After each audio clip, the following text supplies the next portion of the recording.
What is going on, guys? It is Wrestlelamia here, back with some more news. Join us now as we look at the wildest news stories and rumors you need to know, including more call-ups, Moxley seen with Smackdown stars, the real reason why Ronda Rousey lost at Mania, Vince McMahon thought his match was awful, more speculation on Alexa's absence, the side of Brock we never see, and much more. Be sure to subscribe and hit that notification bell for daily wrestling videos, and follow us on Facebook for exclusive lists.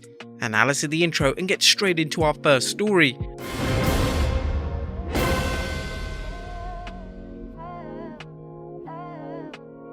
Now, first story looks at NXT Call-Ups Looming.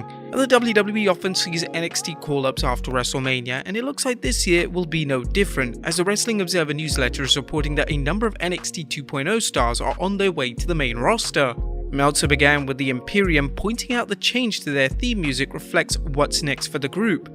The Imperium theme was also changed this past week, but that's because the plan was to break up the group, with Gunther and Marcel Bartel moving to the main roster, and not going as a team or unit and likely on different brands. Fabian Eichner in theory will stay on NXT. These aren't the only names being discussed. Raquel Gonzalez has been talked about being moved to the main roster since January, and an injury angle and then losing the women's tag titles so quickly may mean her days in NXT were short. The other names we've heard from early in the year being talked about for the main roster were LA Knight, because he looks and talks like a WWE star, and Braun Breaker, who along with Gable Steveson are being looked at as the guys who will debut and get the superstar pushes. The WWE must feel confident with Gable Stevenson's ability to learn the ropes if they plan on pushing him onto the main roster straight away. Braun Breaker's name has come up in the past as someone the WWE is really big on. There is considerable intrigue involved with Braun Breaker's promotion, as he is a poster child for NXT, a young wrestler with a big man look Vince McMahon traditionally looks for in his main eventers. But will Vince treat Breaker differently from past NXT call-ups like Keith Lee and Killer Kross, who seem to fall by the wayside because they weren't McMahon's creations? What do you guys think of these call-ups? Let us know in the comments down below. Next up, more details on the police investigation of Sunny. And more details are emerging on Tamara Sitch, aka former superstar Sunny, and her alleged involvement in a car crash that killed a 75-year-old man. As reported earlier, law enforcement officials in Ormond Beach, Florida are awaiting the results of a blood test to determine if Sitch was impaired when she reportedly crashed her car into another vehicle that was stopped at a traffic light. This week's Observer provided a detailed report on Sitch's many run-ins with the law, reporting she has been arrested at least 17 times in the last 10 years on a variety of charges and been to rehab countless times. As we'll see, Sitch has a revolving door policy with the criminal justice system and has somehow managed to elude incarceration. Sitch had 3 DUIs in 2015, was sentenced to jail, but her time in rehab was counted, so she didn't go to jail after pleading guilty to all 3 charges. She later served time for a probation violation. After being released on probation, she had 2 more DUIs in 2018. After failing to appear in court, she was back behind bars and her parole was revoked. She was let out on parole again in late 2018. Although Sitch's Houdini-like ability to avoid incarceration finally gave up, she still avoided lengthy incarceration. She was arrested again for a DUI and served more than a year in prison. In 2020, she had multiple charges filed against her, which involved driving with a suspended license, and spent 11 months in jail. After being released, she was arrested in January 2022 for terroristic threats regarding an ex-boyfriend, and in February was arrested on 11 charges, which included a DUI. Seriously, at this point, how has a license not been taken away for good? What's a suspension gonna do? This woman needs to be locked up fast. Next up, Moxley seen with Smackdown stars.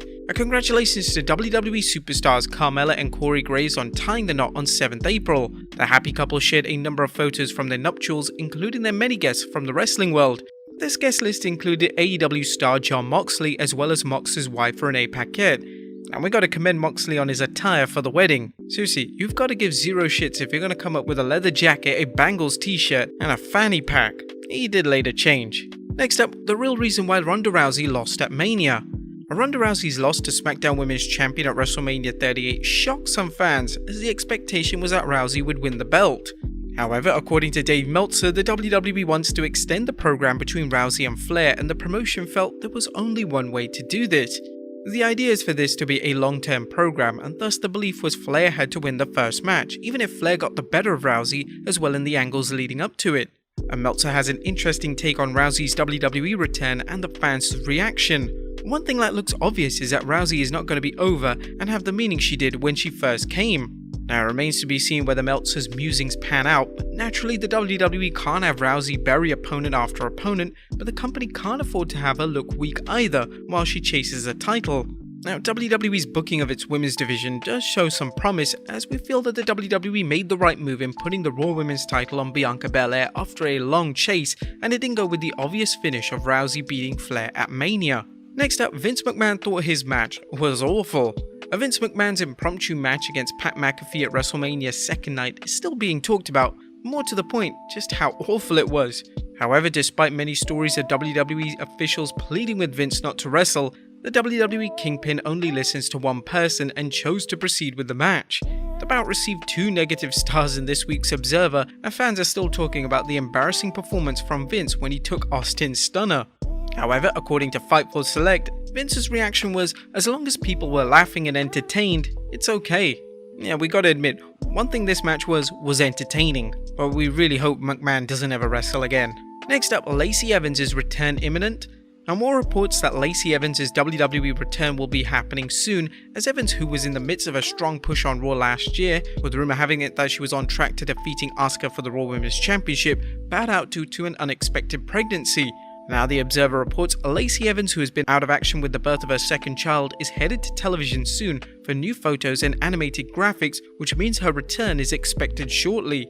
Wrestling sassy Southern Belle has a lot to offer in the ring, but she could find herself squeezed out of the singles picture by Becky Lynch, Bianca Belair, Charlotte Flair and Ronda Rousey, not to mention rumored returning wrestlers Bayley and Asuka. Next up, Here Comes the Money 2.0. Could the WWE Universe see another generation of McMahon stepping into the ring? A fan shouldn't rule this out, as Shane McMahon's son Declan McMahon recently spoke to Indie Star about planning to play football for Indiana University, as well as interest in pro wrestling. Declan, who currently plays quarterback at Brooklyn's Poly Prep Country Day High School, told a news site he received offers to play at Duke, Rutgers, Fordham and East Carolina, but ultimately chose Indiana. He said he'd likely play as a running back at Indiana. As for the squared circle, he noted, "I've tried it in my house. I have 2 younger brothers, so if we're joking around, I'll pick them up and throw them on the couch. I'm going in with the mindset that I'll cross that bridge when we get there. So right now, no plans yet, but down the road, who knows? If I have to jump off a cage like my father, maybe that's what I'll do." Naturally, Papa Shane was bursting with pride and tweeted, "I'm extremely grateful and excited to announce my commitment to play football at Indiana University. Go Hoosiers."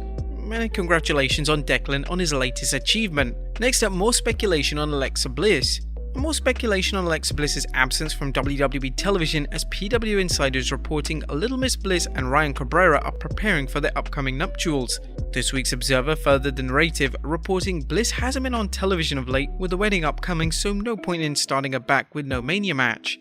However, as we reported earlier this week, Bliss tweeted about her absence from TV, implying that she isn't happy with the fact that she hasn't been seen in WWE since she competed at Elimination Chamber.